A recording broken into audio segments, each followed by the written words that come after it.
Blog কারা করে? যারা হচ্ছে বউ ব্যবসায়ী। এবং দেখেন এই যে এই ইনভাইটেশনে যদি কোনো ক্রিয়েটর আসে, সে যদি লাইক কাপল ব্লগ হয়, তার সাথে অবশ্যই আমি একটা কথা বলবো। আর যারা কাপল ব্লগ করে আমি মনে করি যে এটা তাদের নিজের বউ না, জনগণের বউ।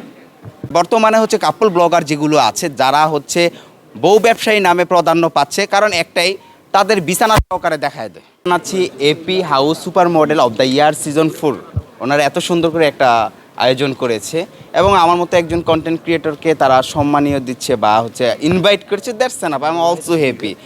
আর হচ্ছে প্রত্যেকটা কন্টেন্ট ক্রিয়েটরকে এভাবে অ্যাপ্রিসিয়েট করার দরকার, যেটা করেছে আমাদের AP house super model of the year এই প্রোগ্রামে। আমি খুব খুশি হয়েছি এরকম একটা প্রোগ্রামে অ্যাটেন্ড করে। এখানে শুধু ট্রান্সজেন্ডাররাই কিন্তু আসে না, সকল শ্রেণীর মানুষরা আসছে। ইভেন কি হচ্ছে অনেক কন্টেন্ট ক্রিয়েটর প্লাস হচ্ছে মডেল, ফ্যাশন ডিজাইনার, তারাও কিন্তু অ্যাটেন্ড করেছে। তো আমি মনে করছি যে এটা এমন একটা প্রোগ্রাম হচ্ছে যেখানে সকল শ্রেণীর মানুষরা অ্যাটেন্ড করতে পারবে, কাউকে ছোট করা হচ্ছে না। এই জন্য অসংখ্য অসংখ্য ধন্যবাদ জানাচ্ছি এপি হাউসকে। কারণ অন্যান্য দেশের ভিতরে দেখেন যে কলেজের প্রফেসর ট্রান্সজেন্ডার, তারপর হচ্ছে বিভিন্ন ধরনের হচ্ছে প্ল্যাটফর্মগুলো তারা কিন্তু অলরেডি কিন্তু নিয়ে নিতেছে। তো আমি এটাতে খুব খুশি হয়েছি, অ্যাপ্রিসিয়েট জানাই তাদেরকে।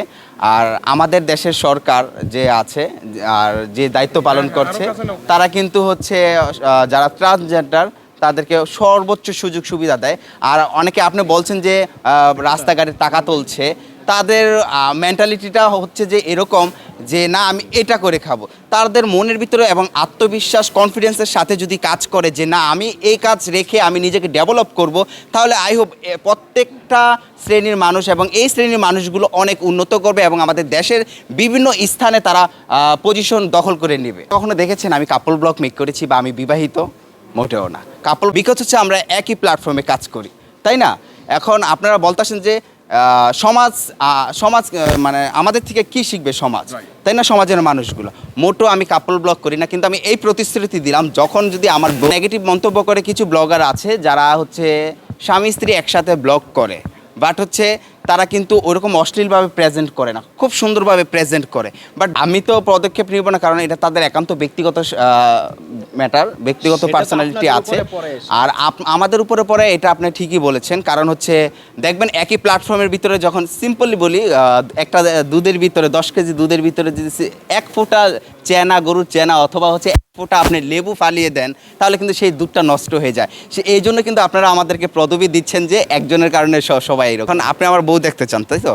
তো আমি হচ্ছে প্রথমত বলছি আমার বউকে কখনো প্রেজেন্ট করব না। ব্লগার তাদের এটা একান্ত ব্যক্তিগত ব্যাপার, এবং যারা হচ্ছে সুশিক্ষিত সমাজের সাথে চলতে চায়, কারণ সবার মেন্টালিটি কিন্তু এক না। এখন আমি দেখতেছি হ্যাঁ খুব ভালো, এবং হচ্ছে বাংলাদেশে ম্যাক্সিমাম বেশিরভাগ মানুষই হচ্ছে মুসলিম, এবং প্রত্যেকটা ছেলেরই উচিত যে তার বউকে পাবলিকলি না করা। তো আমি একজন মুসলিম পরিবারের সন্তান, এবং বেশিরভাগ মানুষ বাংলাদেশের ব্লগারগুলো মুসলিম। হ্যাঁ, এই যে কোনো যেমন ফর এক্সাম্পল ফ্রি মোশন কিন্তু তার বউকে কিন্তু প্রেজেন্ট করেনি আমাদের সামনে, পর্দার আড়ালে বিয়ে করেছে। আমি তাকে ফলো করি এবং তার মতো নিয়মকানুন মেনে আমি বিয়ে করব।